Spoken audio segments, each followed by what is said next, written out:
Uncle அவ்வளோ pad, அப்பதான் good கர்த்தரால. சரியா? அவ்வளோ மோசமான ஒரு லைஃப் தான் நம்ம லைஃப். இதே வெளியே வாசல்ல நிதானம் தெரியாம குடிச்சிட்டு பத்திருந்த ஆள் தான். அதிகாலையில ஓடி போய் குடிச்சிட்டு படுத்த ஆள் தான். கௌராணி அவனுடைய ஒரு வாரிசு. அவர் என்னாலப்பட்ட வேதனைகள் கொஞ்சம் நஞ்சம் இல்லை. என்ன இருக்காங்க என் மனைவி, இவங்க எனக்காக என்னாலப்பட்ட வேதனைகள் இல்லை. இருக்காங்க எங்க அம்மா, இவங்க எனக்காகப்பட்ட வேதனைகள் இல்லை. அவ்வளோ மோசமான இந்த நிலைமையில இந்த எண்ணெய் தான் கர்த்தர் இவங்க ஜெபத்தெல்லாம் கேட்டு ஆண்டவருடைய வாழ்க்கையை மாற்றி. ஹல்லேலூயா. பிறந்ததுல இருந்தே குடிகாரம் இல்ல, பிறந்ததுலே இல்ல, நடுவுல வந்த ஒரு பழக்கம். இன்னும் சொல்ல போனா ஊழியம் செஞ்சுட்டு இருந்தேன் நான். பின்மாற்றமான காரியத்துக்குள்ள பிசாசனை கொண்டு போனேன். ஜபம் குறையும் போது, நம்ம ஊழியம் குறையும் போது தன்னால பிசாசு நம்ம கிட்ட வர ஆரம்பிச்சிடும். அதுல ரொம்ப ரொம்ப ரொம்ப ஜாக்கிரதையா இருக்கணும். ஹல்லேலூயா. அதனால்தான் எப்பவுமே ஒரு சபை ஐக்கியத்தோட நம்ம இருக்கணும். ஏதாவது ஒரு ஜெப ஐக்கியத்தோட இருக்கணும். நம்ம தனிப்பட்ட ஜெபத்துல நம்ம கொஞ்சம் கரெக்டா இருக்கணும். இது ரெண்டும் சரியா இருந்துச்சுன்னா அவ்வளவு சீக்கிரம் நம்ம என்ன ஆக மாட்டோம், பிசாசு வளைக்கிற வலையில விட மாட்டோம். நான் எந்த சர்ச்சுக்கும் போக மாட்டேன், நான் மட்டும் ஜெபம் பண்ணிப்பேன் அப்படின்னா நீங்க ஈஸியா விழுந்துருவீங்க. நான் யாரு கூட சேர மாட்டேன், நான் மட்டும் ஜெபம் பண்ணிப்பேன், ஈஸியா விழுந்துருவீங்க.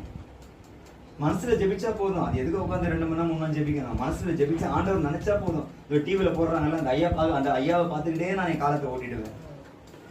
பரலோகத்துக்கே போக முடியாது. சரியா? கேர்ஃபுல்லா இருங்க. நம்ம ஜெபிக்கணும். டெய்லி காலையில சொன்னேன் வேத வாசிப்பு ஜெபம் நமக்கு ரொம்ப முக்கியம். என்ன ஜெபம் ரொம்ப முக்கியம். வெளியே போகும்போது நம்ம பாதுகாப்புக்காக ஜெபிக்கிறது ரொம்ப முக்கியம். நான் ஜெபிச்சு போனாதான் ஆண்டவர் பாதுகாத்துப்பாரா? அப்படி கிடையாது. ஜெபிக்கிறது நம்ம கடமை, நம்ம ஜெபிச்சு தான் ஆகணும். ஹல்லேலூயா. நம்ம எல்லா காரியங்களையும் கட்டி ஜெபம் பண்ணிட்டு தான் நம்ம வெளியே போகணும். பிள்ளைங்கள் எல்லாம் ஆண்டோட ரத்தத்துக்குள்ள ஒப்பு கொடுத்தா ஜெபம் பண்ணிட்டு போகணும். ஹல்லேலூயா. ஏன்னா நம்ம அப்படிப்பட்ட ஒரு நாட்களுக்குள்ள நம்ம இருக்கிறோம். நம்மளை காப்பாத்திக்கிறதுக்காக தான் ஆண்டவர் நம்மளை ஜெபிங்க. நீங்க ஜெபிச்சா உங்க பிள்ளைங்களுக்கு நல்லது, நீங்க ஜெபிச்சா உங்க வாழ்க்கைக்கு நல்லது. இதுதான் கர்த்தர் ஜெபிங்க என்ற. ஹல்லேலூயா. வேற இருக்காங்க. ஹல்லேலூயா. ஆனா நம்ம குடும்பத்துக்காக நம்ம என்ன செய்யணும்? ஜெபிக்கணும்.